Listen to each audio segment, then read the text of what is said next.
Okay, I'm going to review this interaction between PineCreek and I. Now, this is a long discussion on Logical, Probable, Plausible's YouTube channel.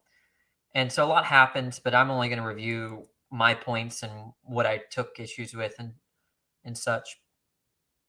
So PineCreek is trying to make some kind of argument that I think he watched a video where a group, like 15 Christian apologists, were asked, what's your favorite argument for the existence of God? All of them said all these like natural theology arguments that come from natural theology. So like contingency arguments and kalam and design, or I don't know. There's like everything but like a resurrection argument or a historical argument for Jesus being God. And so PineCreek thought that there was some kind of issue there. And okay, well, I think that I don't think this is PineCreek's original position, but it seems like to me he might be onto something that most people, like that come to belief in Christianity, don't know anything about natural theology. So they don't know anything about the kalam, design arguments, ontological arguments. Like they don't know all the philosophy. It's like I think it's mostly like the story of Jesus, right? Like they're told that Jesus gives hope, that Jesus did these sorts of things in history, that it's a way out of your sinful nature, and there's a meaning and hope in your life, and that's kind of the stuff that captivates non-believers to become believers, right? And I think he advises that Christians should just emphasize that rather than all these like philosophical arguments. Now, to me, my personal view is that it just depends on how you're talking to. It seems like we're in a society or in a culture, worldly, global culture, that people are not very well persuaded by a lot of these philosophical arguments. It seems like most people would be persuaded by other things like, the actual narrative in the Bible. Now, whether that's justification or not, I don't really care for right now. Okay, it may not be justification. Doesn't matter for my purposes, right? But what it seems to be true is that most people are causally disposed to hearing a story like the resurrection or a New Testament account of what happened to Jesus, and that is persuasive or causes people to believe. So let's go ahead and listen to what I take the beginning of this interaction, but I think there are two spots in the video. So.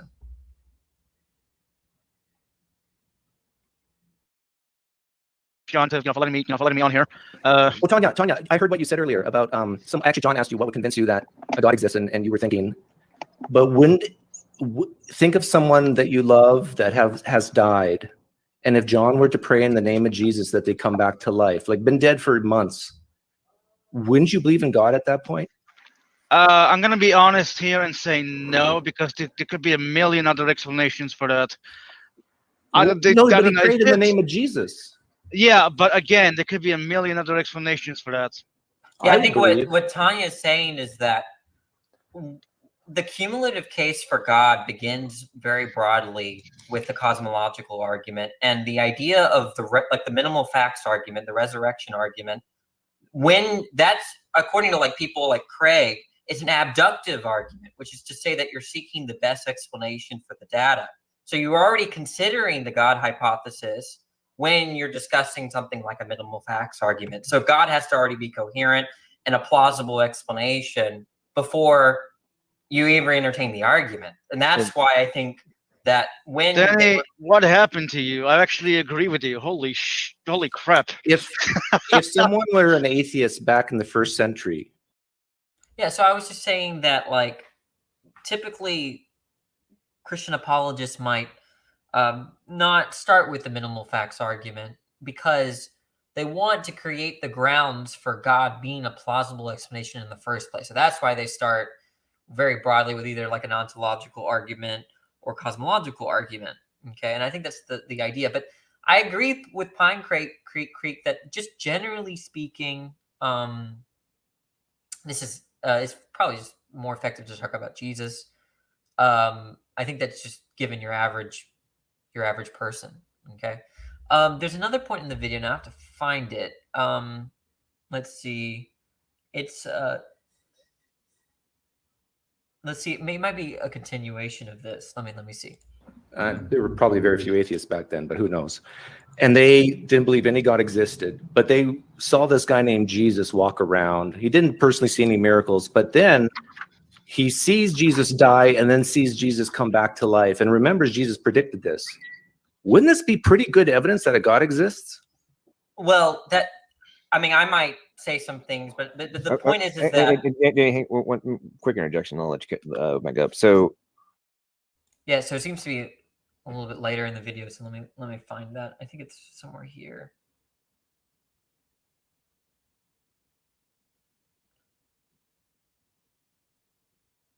Okay, well, this is our next interaction. We'll start right here. Please forgive me of my sins. Please forgive me of my sins. And help me follow after you for the rest of my days. And help me follow after you for the rest of my days. Now start reading your Bible and start trusting. And you can be like the man in the Bible who says, my trust is weak. My trust is small. He said, that's fine. All you need is faith like a mustard seed. And then you go from there. And then you just do a little bit of research and you look at how incoherent your worldview is. Because nothing is consistent. Am I a Christian now? Redefine. Well, it's not. You have to trust in Christ. Do you trust in Christ? I don't believe. Do you trust in Christ? I don't trust in Christ? Doug, let me. Do you trust in Christ? No, I don't believe. okay, Christ guys. is God. Okay, Well, then guys. you can't be a Christian if you're not trusting in Him. So how do I believe? Okay, guys. You Time start out. Okay, trusting in so Christ. we've had some more people join, and I know Danny's had some things he wanted to say. So we'll let Danny talk. Nope, don't. Let's not interrupt him, and then we'll let Sunflower into the equation. Go ahead, Danny. Well, there was a lot that was said, but PineCreek, you said that because we haven't witnessed an event in which someone is resurrected, that what follows from that therefore it's likely that there was a lie or a hallucination or some other explanation. I didn't understand that. What did you say about that? I asked Nephilim, is it possible that a God could exist and Jesus did not rise from the dead? He said no. I said that because of natural theology, we have a God could exist, but he's not in the business of raising people from the dead. So in other words, the Jews could be right. That doesn't logically follow. No, I'm talking about before that. You don't that. remember. I mean, it's fine if you don't remember, but you did say something like, we don't see resurrections. We see a lot of people lying. We see a lot of people mistaken, but we don't see resurrections. And I didn't understand that line of reasoning. I'm just making a point. Maybe I'm weird, but how many people here have seen a resurrection? Raise your hand. Yeah, but we've never seen abiogenesis, and I know that you have to be a Or the Big Bang. We've seen the resurrection. We should lower our confidence in those things. Yes. What happened? Guys, everybody be. So I think my point there with the abiogenesis is something like this, that I think he wants to say that if we're considering an explanation, we should if we're trying to explain some phenomena, okay, that things that happen rarely are going to be a less likely explanation than things that happen commonly. But that might sound sensical, but there's actually a big problem with this, okay? It just depends on the phenomena, right? If, like I'm a teacher and I sometimes catch my students cheating, okay? And one way I do it is I put their answers in Google and then it matches all their text with their answers, right? All the text from various websites with their answers. Now, there are two. What could explain that? Well, it seems like they just Googled it, right? And how I come to arrive at that explanation is considering the surrounding facts of the phenomenon, okay? So if we take something, now what the Christians apologists want to say is that if someone was raised from the dead, okay, then it's the rare event in which God intervenes is the likely explanation. There's nothing wrong with that. The idea of it being a rare event, okay, in general, doesn't decrease the likelihood of it being a good explanation in that particular case.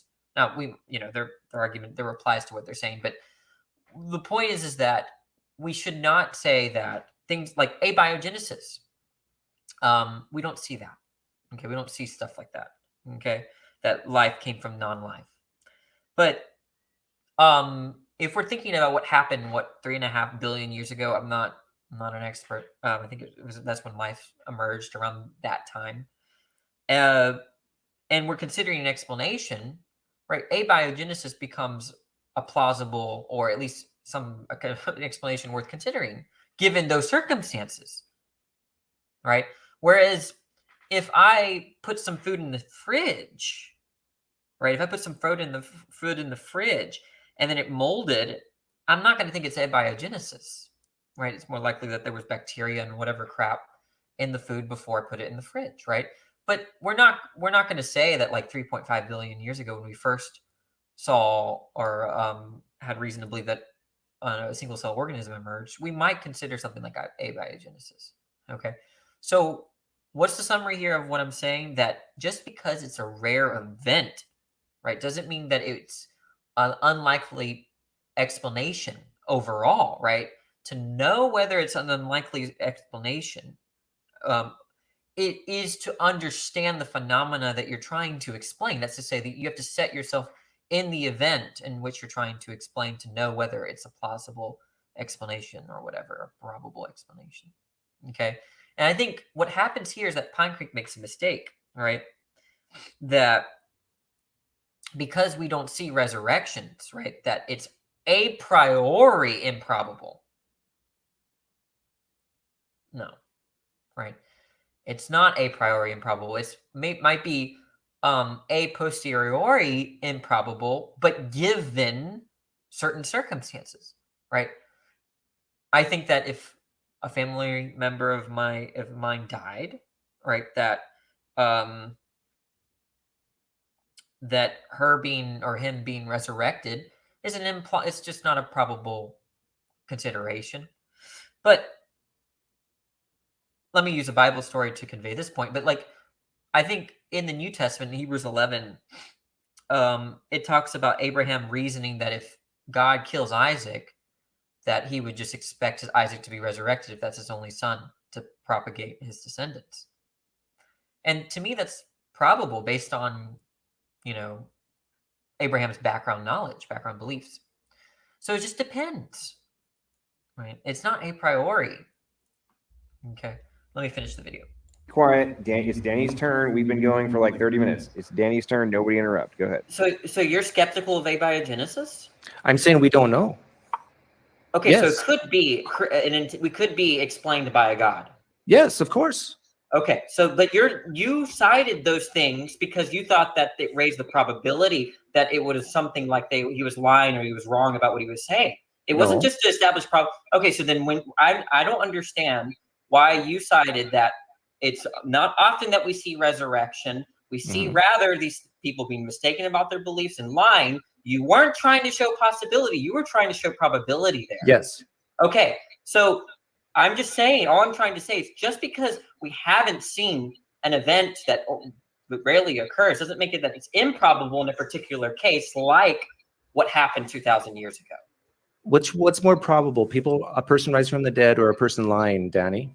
Well, that's just it.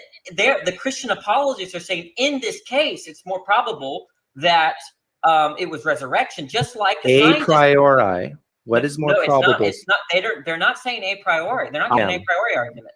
I'm saying a priori. What's more probable, a person lying or a person rising from the dead? No, neither have equal probability. Not a priori. That's an a posteriori question. How many times? Let me reiterate that point. Okay, how you know an explanation is probable or not is you have to be in that phenomena. You have to understand the phenomena that you're trying to explain. Okay, so in the case of cheating, right? If I'm wondering why a student has a fourth grade student has a college level response on their paper, cheating becomes a considerable explanation. It's not an explanation to consider, right? But if I'm just grading a college level course, right? Test, like a test from a college level exam and they give me a college level answer and they're like 18, just the fact that they give me a college level answer doesn't mean that, you know, that the explanation of cheating is improbable, right? It's just maybe they just studied for the exam. Okay. So how you know a particular explanation as being probable or improbable, you have to know what phenomena you're trying to explain. And that was my point with PineCreek. Okay. I don't know how much I have left. Let's see. The idea of probability is that it's based on your background beliefs, your background experiences. It's not an a priori question. Danny, how many times in your life have you witnessed someone lying? I've never I thought you were about to say something else. Yeah, people lie. Yeah, sure. And how many times have you seen someone rise from the dead? 0. What is this? What follows from this, PineCreek? Tell me. How many times have we What seen follows anybody from that? Nothing or follows from that. Nothing follows. So let's use the cheating example. Okay. If I've never seen anyone cheat on my test, that doesn't mean that that statement in itself has a particular probability in itself. It just means that if someone has puts an answer on a test, right? In my circumstances, they're not very likely to be cheating, right? It doesn't confer a particular property inherent to the proposition that someone's cheating as an explanation, let's say, is improbable, right? So I guess what I'm trying to say, I feel like I'm repeating myself, but I just want to make sure this point is clear because it's hard to communicate, to be honest, that the notion of probability depends on induction. It depends on experience, okay? Depends on the circumstances, okay? Because what could be very improbable in one world could be assigned a totally different probability in a different world, okay? So propositions themselves, coherent ones, don't have an intrinsic probability value, right? That just depends on the world, which is why it's a posteriori. It's not a priori like PineCreek is saying. Follows from that? Nothing follows from that, not in terms of probability. Hey, Danny, I have a dog. Do you believe me? Yes. I have a real fire-breathing dragon in my garage. It's 40 feet long and it breathes fire. Do you believe me? No. Why? Because I know that you're trying to create a point, and so you're likely not telling the truth. But no. If someone else, like let's say my mother, and she out of nowhere told me there's a dragon in my garage, I don't know what's going on. I've never seen it before. Because in that context, my mom is not known for saying stuff like that. She's not known as a liar. She's, I would actually lend some credence to that, right? The point is that what the Christian apologist is trying to do is show that in this case, right, a normal explanation like lying and hallucination is less likely than the extraordinary claim that he resurrected. Why is it extraordinary if it's more likely? Because I agree with you. Okay, so let's take the dragon case, okay? If PineCreek, if you were to say to me right now, just utter, there's a dragon in my garage, I think it's very improbable that there is. Okay. Now, if I got a call right now from my family, okay, from my parents, and they were telling me that they saw a dragon in the garage and that was trapped in there and setting fire to things, that raises the probability, right? Because the circumstances are different. We're not in a philosophical discussion. They're completely, it's not in this particular case that I'm entertaining the truth of the proposition. It's in their case, in this particular case, where I'm getting a call from my parents. So I think that changes the probability of that proposition. And this just shows all this just to show that the probability of an explanation depends on your experiences at the time, or the phenomenon that you're trying to explain, or what's going on at that time. Okay. So like I said, if PineCreek said there was a dragon in his garage, probably not true. If my whole family is telling me there's a dragon in the garage, that raises the probability. Okay. Because my family's not known for being pranksters, right? The fact that they said that it was on fire increases the probability. you that it doesn't happen often. Just like if my mom were to call me right now and said, there's a fire-breathing dragon in my garage and I don't know what to do, I'm going to think that's extraordinary, but actually more probable that there is something like that in her garage rather than something else, like you know, a dog. Do you believe Jesus rose from the dead, Danny? No, I don't. Why not? Well, I have various reasons, but they're not. Name one. Well, that I haven't really looked into it. I'm an agnostic, but about that. Why haven't you looked into the most important question of the center of mankind? I don't know why it's important. Your eternal destiny is at stake, Danny. Wait, that doesn't follow. If he resurrected, why couldn't it be naturalistically explained? Do you believe he rose from the dead? You said no. And, right. And I asked why, and you said you haven't looked into it. Why do you? Look, you're not getting it. Being so ignorant? At least I looked into it and rejected it. You haven't even looked into it. It doesn't matter, because if I found out he resurrected, there wouldn't that. Why would that show that therefore there's a God? It wouldn't. You couldn't make the inference. That's irrational on my view.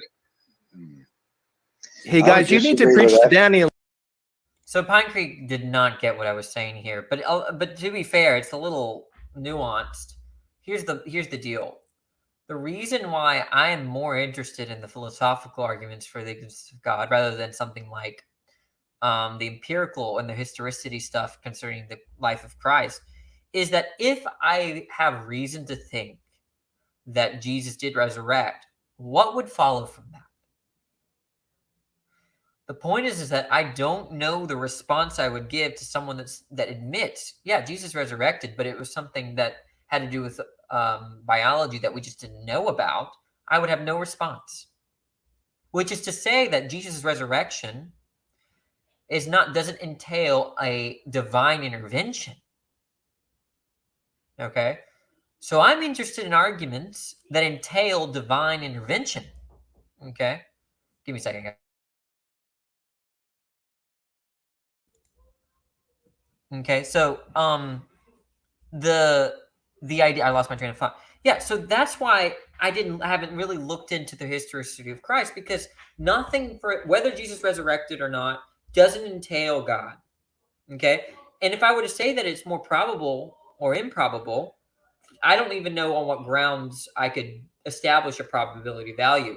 I mean, there's something called subjective probability, which is the sort of probability that's like based on your intuitions and your background knowledge, but I'm talking about the robust sense of like objective probability. I don't see how you could get that, but a little bit. Yo, Doug. So you know, are you a Peter Boghossian? Okay, so that was the end of the clip, but that was kind of my point, and I think a lot of what I said just now is a little bit unintuitive, but I'm willing to like entertain a conversation about it. But it does seem a little weird to say that, like, if I knew that Jesus resurrected, I don't count that as a justification for the existence of God. But if you really think about it, I just don't see why it couldn't be a naturalistic explanation, like something about biology I didn't know. But anyways, I'll end it with that. Y'all have a good one.